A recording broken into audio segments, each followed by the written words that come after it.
نحمده ونصلي على رسوله الكريم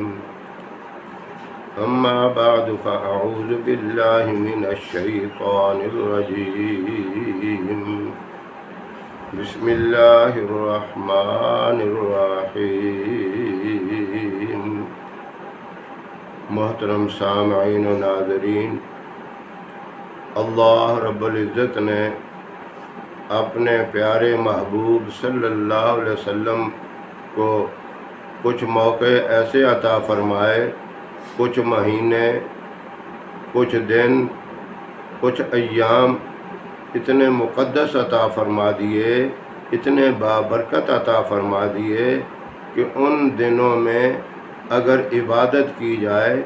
اللہ کا قرب حاصل ہو جاتا ہے، اللہ راضی ہو جاتا ہے، دعائیں مانگی جائیں اللہ دعاؤں کو قبول فرما لیتا ہے، روزی میں اللہ برکت عطا فرما دیتا ہے، بیماریوں سے اللہ شفا عطا فرما دیتا ہے۔ ان دنوں میں سے یہ ذی الحجہ کے آخری 10 دن بھی ہیں، اور یہ اتنے بابرکت ہیں، اللہ نے ان 10 دنوں کی قرآن پاک میں قسم کھا کر فرمایا، والفجر ولیال عشر والشفع والوتر، مجھے قسم ہے ان مبارک دنوں کی، یہ اتنے عظیم الشان دن ہیں، اتنے بابرکت دن ہیں، ان میں نوافل پڑھو گے کئی گنا زیادہ ثواب ہوگا، تہجد کی نماز ادا کرو گے تو اللہ کی طرف سے قبولیت میں دیر ہی نہیں لگے گی، دعائیں مانگو گے اللہ رب العزت دعاؤں کو قبول فرمائیں گے،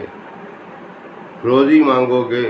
حلال پاکیزہ کشادہ روزی اللہ عطا فرمائے گا، اولاد کے لیے مانگو، اپنے دوست احباب رشتہ داروں کے لیے اور پورے ملک کے لیے اور مظلوم فلسطین والوں کے لیے، جہاں جہاں بھی مسلمان پریشانیوں میں، تکلیفوں میں، مصیبتوں میں گھرے ہوئے ہیں، ان کے لیے دعائیں مانگیں۔ یہ ذی الحجہ کے دن اتنے قیمتی ہیں، اور خاص طور پر 9 ذی الحجہ کا دن جو اتنا بڑا مبارک ہے، نبی کریم صلی اللہ علیہ وسلم نے خود 9 ذی الحجہ کو ظہر سے لے کر حج کے خطبہ ادا کرنے سے لے کر غروب آفتاب تک، مغرب تک مسلسل 5 گھنٹے امت کے لیے رو رو کے دعائیں فرمائیں۔ جب پیارے محبوب صلی اللہ علیہ وسلم نے دعائیں مانگی، کیا ہمارا حق نہیں بنتا ہم نبی کریم صلی اللہ علیہ وسلم پہ کثرت سے درود پاک پڑھ کے اپنے لیے دعائیں مانگیں؟ حضور صلی اللہ علیہ وسلم کو ہماری دعاؤں کی ضرورت نہیں ہے، ان کا تو مقام بڑا ہے، ان کو تو ہم نے تحفہ کا طور پر، ہدیے کے طور پر درود پاک بھیجنا ہے، اور دعائیں تو اپنے لیے مانگنی ہیں۔ 9 ذی الحجہ کا روزہ، یہ یاد رکھیں، حجاج کرام کے لیے روزہ نہیں ہے، باقی لوگ جو حج پہ نہیں جا سکے وہ روزہ رکھیں۔ اس روزے کی اتنی بڑی فضیلت ہے کہ 2 سال کے گناہ معاف ہو جاتے ہیں، 1 سال گزشتہ اور 1 آئندہ۔ ایک روزے کی اتنی بڑی برکت، اتنی بڑی فضیلت کہ 2 سال کے گناہ معاف، اور یہ یاد رکھیں گناہ صغیرہ معاف ہوتے ہیں اور کبیرہ گناہوں سے توبہ کی توفیق مل جاتی ہے، اور پھر اللہ رب العزت اس روزے کی برکت سے اس کے رزق کے اندر اتنی برکت عطا فرما دیتے ہیں،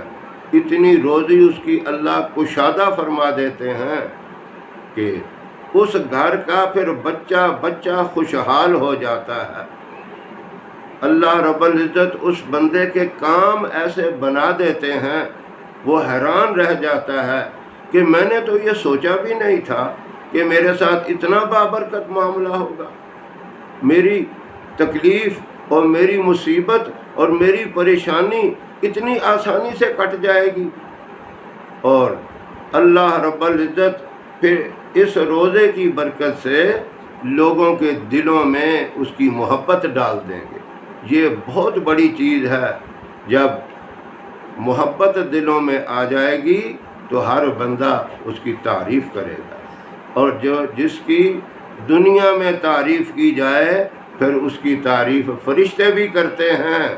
اور پھر اللہ کہتا ہے یہ میرا اتنا اچھا بندہ ہے، اس کی لوگ بھی تعریف کر رہے ہیں، فرشتے بھی تعریف کر رہے ہیں، اب اللہ اس کو گناہوں سے بچاتا ہے۔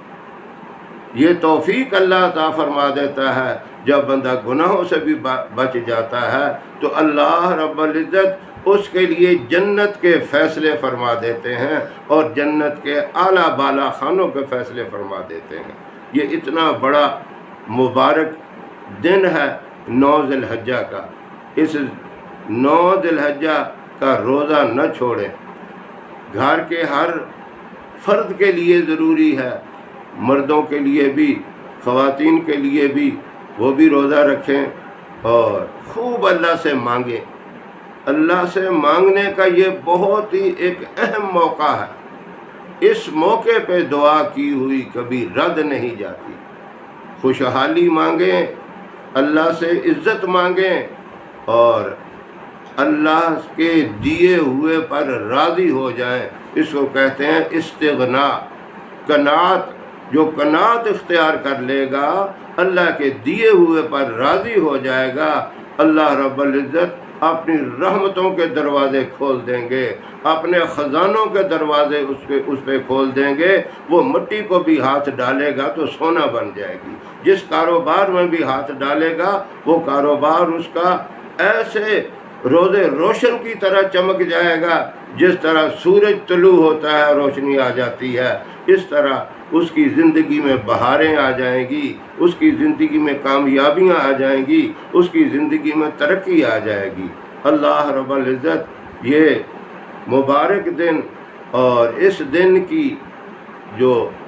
جتنی بھی فضیلتیں ہیں ہمیں عطا فرمائے، اور اللہ رب العزت اس کی قدر کرنے کی توفیق عطا فرمائے۔ جب بندہ قدر کرتا ہے تو اللہ راضی ہو جاتا ہے۔